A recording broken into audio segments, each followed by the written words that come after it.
और मिलकर हम खिदमत करते हैं। इसके साथ मेरे दो भाई कैरस, थोड़ा इंग्लिश नाम है, सुन के अच्छा लगता होगा। मैं भी जब लेता हूँ मुझे भी गोरा गोरा। रूहे रवा आपके खादम पादरी अरशद साहब का तहे दिल से शुक्रगुजार हैं कि जिन्होंने आज के दिन हमें आपके दरमियान खुदा की खिदमत करने का मौका बख्शा।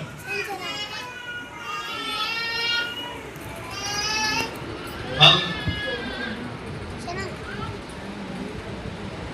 मसीही, हम कोई भी हो, मुस्लिम हो, बुद्धिस्ट हो, हिंदू हो, मैं पूरी दुनिया में खिदमत के लिए जाता हूं, तो एक चीज जो हम सब में पाई जाती है, चाहे हम किसी भी मजहब से हो, चाहे हम किसी भी फिरका से हो, चाहे हम किसी भी डिनोमिनेशन से हो, रंग। आमीन।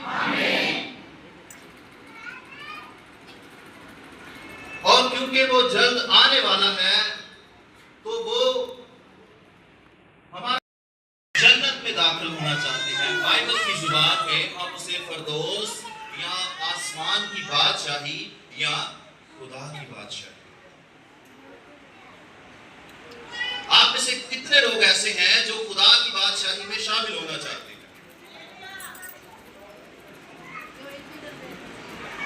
जिन्हें हाथ नहीं खड़ा किया, किन्हें हाथ नहीं खड़ा किया?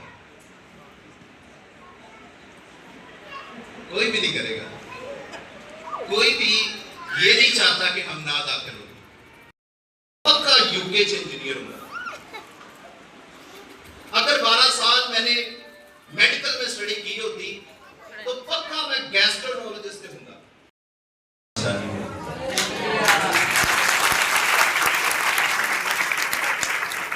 और मैं इस बात का दावा कर सकता हूं कि आप भी यही चाहते हैं। आप में से कोई ऐसा नहीं जो ये नहीं चाहता। और यही बाइबल की, यही मसीहत की खूबसूरती है कि हमारा मकसद जो है, हमारी हुकूमत जो है, हमारे मकसद जो है, वो इस दुनिया के नहीं। लोग कहते हैं, मैं जब दूसरे ममालिक में जाता हूं तो लोग कहते हैं यार मसीह बड़े रहम दिल हैं। और कई कुछ लोग तो ये कहते हैं कि पादरी तो बेवकूफ होंगे ने, मसीह तो बेवकूफ होंगे ने, लोग इन्हां दा फायदा चुक जाते हैं, इन्हां नूं पता ही नहीं लगता। अरे भाई, उनका फायदा इस दुनिया का है ही नहीं, तो वो इस फायदे को फायदा समझे या नुकसान समझे? वो जानबूझ के नुकसान कर लेते हैं कि भाई तू फायदा चुक ले, कोई नहीं, मेरा तो उतने फायदा, मेरा तो किसी और फायदा। क्योंकि जहां तेरा माल है वहां तेरा दिल भी लगा है। अब बात है कि जिसके लिए आप और मैं, हम सब कष्ट उठाते हैं, मेहनत करते हैं, लोगों से बेइज्जत होते हैं, तरह तरह की बातें सुनते हैं, देते हैं। जड़ा नहीं लेता उन्हें सिर तले कर लेना, मैं तो पिंदा ही नहीं भाई साहब जाइए नहीं देते हैं, कुर्बानियां देते हैं, जिस्म की कुर्बानी, अपने आप से लड़ते हैं। वो असल में है क्या? उसे हम कैसे समझें? वो क्या चीज है? आसमान की बात। यही सवाल में यीशु मसीह ने अपना कलाम जो है वो हमेशा तमसीलों की सूरत में पेश किया, तमसीलों की सूरत में समझाने की कोशिश की। तो उन्होंने कहा कि मैं फिर से बताने पड़ूंगा 30 आयत। फिर उसने कहा कि हम खुदा की बादशाही को किससे तशबीह दें, कैसे समझाएं कि भाई खुदा की बादशाही है क्या, खुदा की बादशाही कैसी है, जिसके लिए आप और मैं दिन रात दुआएं करते हैं, दिन रात मेहनत करते हैं। वो बादशाही असल में है कैसी, क्या होती है बादशाही? आज हम बाइबल मुकद्दस से यही सीखेंगे कि बादशाही असल में होती क्या है। तो लिखा है कि फिर उसने कहा कि हम खुदा की बादशाही को किससे तशबीह दें और किस तमसील से उसे बयान करें। किस तमसील से?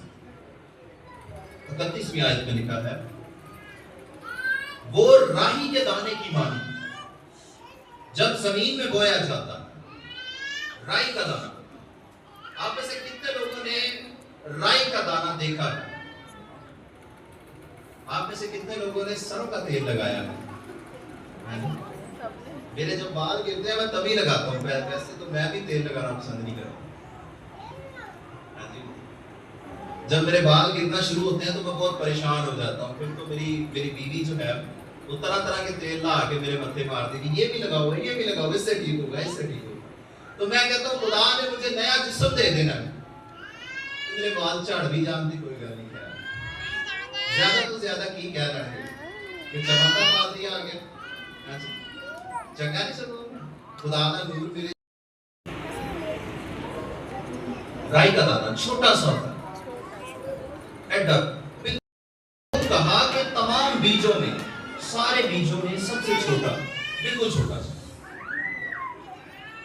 पूरी दुनिया में राई का दाना जो है या सरसों जो है उसकी तकरीबन 40 किस्में पाई जाती हैं। 40 किस्म की। उसमें कोई ब्राउन होता है, कोई गंदमी कलर का होता है, कोई किसी कलर का होता है, कोई ब्लैक होता है। लेकिन ज्यादा अमकान ये है कि जब यीशु मसीह बात करते हैं तो वो काले सरसों की बात करते हैं, काला बीज। क्योंकि फलस्तीन के इलाका में जहां से खुदा यीशु मसीह थे वहां पर ज्यादातर काला सरसों जो था उसकी काश्तकारी की जाती है। काला सरसों ज्यादा इस्तेमाल, बिल्कुल छोटा सा, इतना सा भी होता, इतना सा। इंग्लिश में हम इसे मस्टर्ड सीड कहते हैं। और आपके यहाँ पर एक म्यूजियम है, आप सबने देखा होगा, बेशक कभी चर्च आते हुए भी शायद देखा हो। तो क्या आपको पता है कि अमेरिका का एक स्टेट है मिशिगन, उसमें एक यहाँ पर आपके म्यूजियम है, टेक्सला म्यूजियम। तो वहां पर एक म्यूजियम है, उसका नाम है मस्टर्ड म्यूजियम, यानी राई का म्यूजियम, मस्टर्ड म्यूजियम। तो उसमें तकरीबन 5500 के करीब आइटम्स, खाने की, जिस्म पे लगाने की, चेहरे पे लगाने की, डिफरेंट किस्म की 5500 आइटम्स सिर्फ सरसों से तैयार की जाती है। असली ज्यादा तो ज्यादा सरसों सिर्फ से बनाई या असली कभी कभी पराठा बना लेते या अंडे बना लेते, ज्यादा से ज्यादा। तो खुदा के कलाम में लिखा है कि आसमान की बादशाही राई को करने की बातों को सीखेंगे। और मैं चाहता हूं आप इसे गौर से सुने। मैं आपसे आखिर में पूछ भी सकता हूं, यीशु मसीह ने कहा कि वो राई के दाने की मां, राई का दाना छोटा सा जब बोया जाता है, हम इस सारे तरीके को सीखते हैं। लेकिन सबसे पहली बात कि राई का दाना जो होता है, नंबर 1 तो छोटा होता है, और नंबर 2 उसकी उम्र बहुत कम होती है। 4 से 5 साल तक अगर आप उसकी काश्तकारी नहीं करते, उसे जमीन में नहीं बोते, तो 5 साल के बाद वो मर जाता है, बीज मर जाता है, वो किसी काम का नहीं करता। दूसरे दरख्तों के बीज होते हैं जो ज्यादा लंबा अरसा भी चलते हैं, लेकिन राई के दाने का बीज जो होता है वो सिर्फ 4 से 5 साल जिंदा रहता है। आप में से कितने लोग स्कूल में जाते हैं? कितने बच्चे स्कूल में जाते हैं? जरा हाथ खड़ा करें। Very good. आप जरूर बायोलॉजी पढ़ते होंगे। हाँ जी, जो 9th 10th में है बायोलॉजी पढ़ते हैं। एक हाथ खड़ा किया बेटी, 2 3 4। जो नहीं पढ़ते वो मेरी बात गौर से सुने, और जो बच्चे पढ़ते हैं वो इस बात को समझ पाएंगे।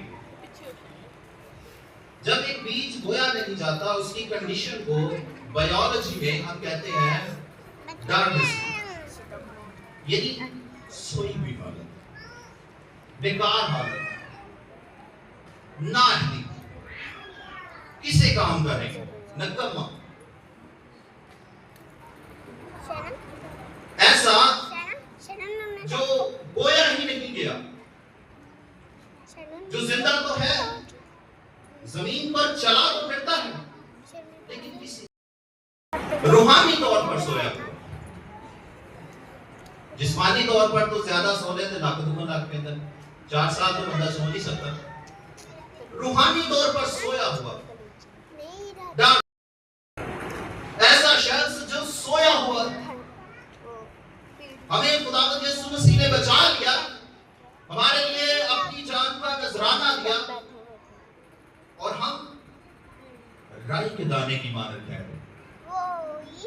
लेकिन ऐसे राई के दाने की मानद जो सोया हुआ, जो किसी काम का नहीं। आप मुझे बताएं कि अगर राई का दाना मैं अपने हाथ पर रखूं तो क्या वो बढ़ेगा? उसे बढ़ने के लिए जमीन में डाला जाना जरूरी है। मेरे अजीजों, कभी कहीं आप भी सो तो नहीं रहे, क्योंकि कलाम फरमाता है सोने वाले जाग, क्योंकि मसीह मुर्दों में से क्या हुआ जी? जी उठा। हालेलुया। मसीह मुर्दों में से जी उठा।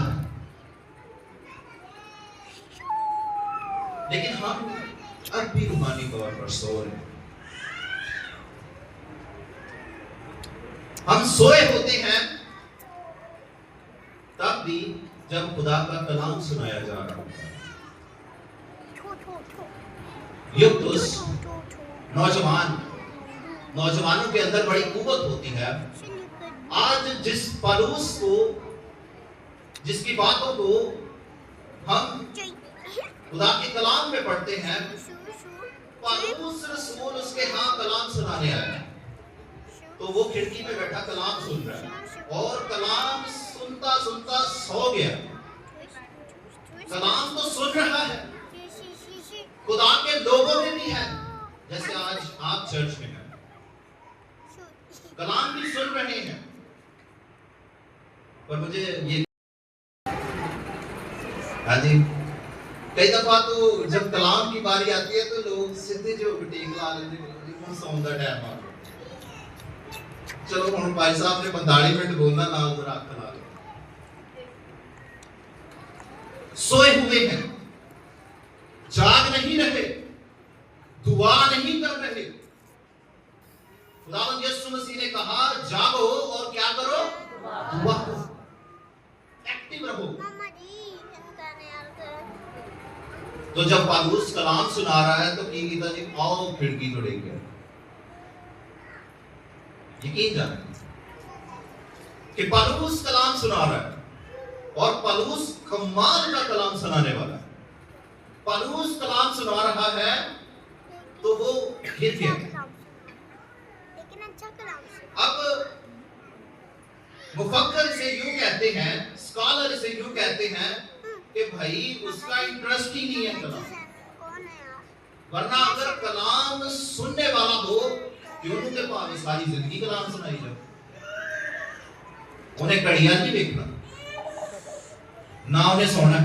ऐसे ही है जी, ऐसे ही है।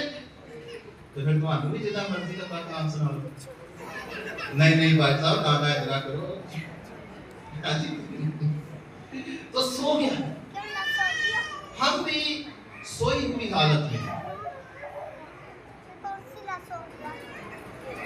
खुदा की बादशाही हमारे दरमियान है, लेकिन हम बीच की मानद सो रहे हैं, सोते हुए हैं। दूसरी कंडीशन जो आती है उसे बायोलॉजी में इनविवेशंस कहते हैं, यानी अब्सॉर्ब करना। जब जमीन में बोया जाता है तो वो पानी को अपने अंदर लेता है। एक बीज, क्योंकि आपने अक्सर बीज देखा होगा, चने का बीज देख लें, कोई भी देख लें, बाहर से अक्सर सख्त होता है तो अंदर से हमेशा नरम होता है। तो बीज को जब बोया जाता है तो बीज पानी को अपने अंदर लेता है, एब्जॉर्ब करता है।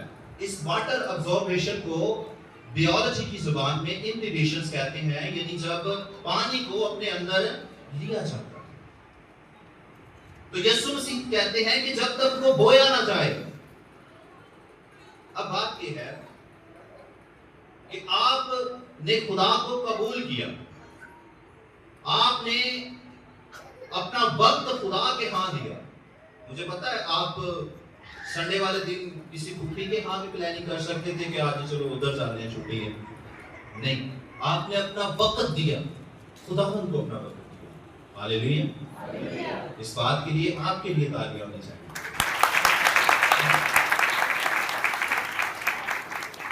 इम्बिबेशन ऐसा प्रोसेस जिसमें बीज पानी को अपने अंदर लेता है, फिर जब पानी को अंदर लेता है तो वो फूल जाता है, फूल जाता है, बढ़ने लगता है। इसके बाद क्या होता है वो हम अगली लाइन में सीखेंगे, लेकिन दूसरी बात कि बीज क्या करता है, बताएं मुझे। पानी को क्या करता है, अपने अंदर लेता है। जब अपने अंदर लेता है तो फूलता है, सूझता है। यीशु मसीह ने कहा कि जो मुझ में से पिएगा, हाँ जी, वो फिर कभी बल्कि उसके अंदर से, हाँ जी, की निकल आएगा जी, अपना वक्त दिया, आप चर्च में आए, हाँ जी, लेकिन अगर आप खुदा के हुजूर में मौजूद हैं और खुदा के कलाम को अपने अंदर नहीं ले रहे, खुदा की हजूरी को अपने दिल में नहीं जाने दे रहे, अपने दिल को खुदा के लिए खोल नहीं रहे, क्योंकि लिखा है कि देख मैं तेरे दिल के दरवाजे पर खड़ा क्या करता हूं जी, ये तो बाकी ना ऐसे ही कि तू अगर कुंडा ला दे, बल्कि क्या अम्मी का आदमी है, हाँ जी, ये लिखा है, देख मैं तेरे दिल के दरवाजे पर खड़ा दस्तक देता हूं, तू उसे खोल, मैं तेरे साथ खाना खाना चाहता हूं और तू मेरे साथ, मैं तेरे अंदर आना चाहता हूं। हम खुदा के घर में तो आए, हमने वक्त भी दिया, हमने कलाम भी सुना, हमने प्रस्तुति भी की, हमने दुआ भी की, लेकिन जब हम यहां से जाए तो अगर हम नसीब को अपने अंदर लेकर ही नहीं जाते तो मेरे दोस्तों के भी इन्हें 5-7 घंटे का अंदर को फायदा है। कोई है जी? मुझे बात नहीं है।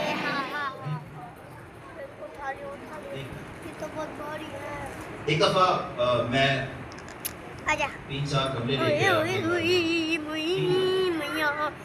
मैंने एक्सपेरिमेंट किया, उसमें इमली के बीज लगाए। इमली आपको पता है बच्चे इमली बड़े शौक से खाते हैं, तो मैंने तीनों में इमली के छोटे-छोटे पौधे लगाए। तो